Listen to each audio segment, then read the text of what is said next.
सिंदूर की कीमत क्या होती है, उन महिलाओं से पूछिए जिन्होंने पाकिस्तान द्वारा स्पॉन्सर टेररिज्म में अपने सिंदूर को खोया, या फिर उस जवान की विधवा से पूछिए जिसने अपना सिंदूर पाकिस्तान द्वारा स्पॉन्सर टेररिस्ट के साथ मुकाबला करते हुए खोया।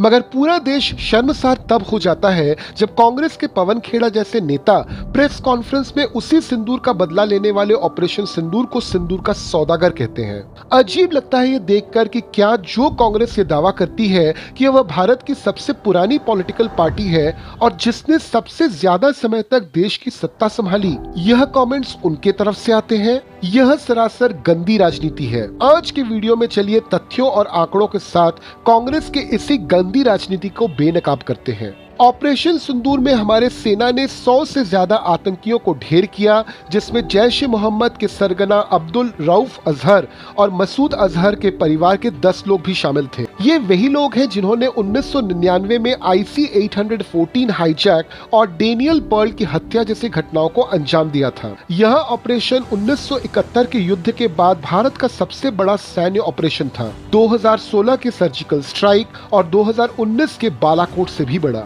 लेकिन आज कांग्रेस और राहुल गांधी इस गौरवशाली जीत पर कीचड़ उछाल रहे हैं। राहुल गांधी और उनके पार्टी ने विदेश मंत्री जयशंकर के बयान को पकड़ लिया और उसका गलत मतलब निकालकर देश को गुमराह करने की कोशिश की। जयशंकर ने कहा था, हमने ऑपरेशन शुरू होने के बाद पाकिस्तान को संदेश दिया कि हम आतंकी ठिकानों को निशाना बना रहे हैं, उनकी सेना को नहीं। लेकिन राहुल गांधी ने इसे गद्दारी का नाम दे दिया। उन्होंने बेशर्मी से दावा किया कि सरकार ने ऑपरेशन से पहले ही पाकिस्तान को बता दिया, जिससे भारत का नुकसान हुआ। प्लीज मिस्टर राहुल गांधी, इतना बड़ा झूठ बोलने से पहले तथ्य तो जरा चेक कर लेते। पवन खेड़ा ने तो हद कर दी, बीजेपी को सिंदूर का सौदागर कह डाला। और राहुल गांधी ने पूछा कि इस ऑपरेशन में कितने विमान खोए। यह सवाल सेना की बहादुरी पर थूकने जैसा है। क्या ये लोग चाहते हैं कि हमारी सेना की सफलता को दुनिया संदेह की नजर से देखे? राहुल गांधी ने पहला दावा ये किया कि पाकिस्तान को पहले से बता दिया गया था इस ऑपरेशन के बारे में, जबकि सच्चाई ये है कि विदेश मंत्रालय ने 17 मई 2025 को ही साफ कर दिया कि जयशंकर के बयान को तोड़ा मरोड़ा गया है। चेतावनी ऑपरेशन शुरू होने के बाद दी गई थी, पहले नहीं। PIB ने राहुल के दावे को फर्जी करार दिया है। राहुल गांधी का दूसरा झूठ है विमान खोने पर सवाल। सच्चाई तो ये है कि DGMO लेफ्टिनेंट जनरल घई और वायुसेना के मार्शल AK भारती ने 11 मई को कहा कि युद्ध की स्थिति में नुकसान पर टिप्पणी नहीं की जा सकती। बिना सबूत के राहुल का ये सवाल सेना पर कीचड़ उछालने की कोशिश है।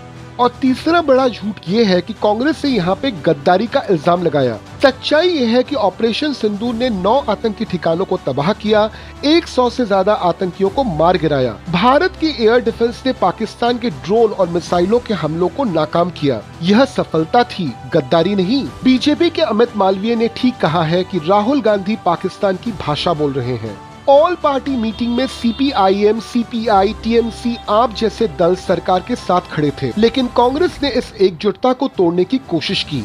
ये लोग संसद का विशेष सत्र मांग रहे हैं ताकि देश का ध्यान भटकाया जा सके। सरकार 7 ऑल पार्टी प्रतिनिधि मंडल विदेश भेजने की तैयारी कर रही है, जिसमें शशि थरूर जैसे कांग्रेसी भी शामिल हैं। लेकिन राहुल की बयानबाजी भारत की छवि को खराब कर रही है। ऑपरेशन सिंदूर हमारे सेना की शान है, भारत की ताकत है। वॉर अब भी चल रही है। आइए हम सब अपने देश की सेना के साथ खड़े होकर उनका हौसला बढ़ाएं। कमेंट में बताएं कि आप कांग्रेस के इन बयानों के बारे में क्या सोचते हैं। अगले वीडियो में हम ऐसे ही कुछ और मुद्दों को बेनकाब करेंगे। तब तक अपने देश पर गर्व करें, अपनी सेना पर भरोसा रखें। जय हिंद।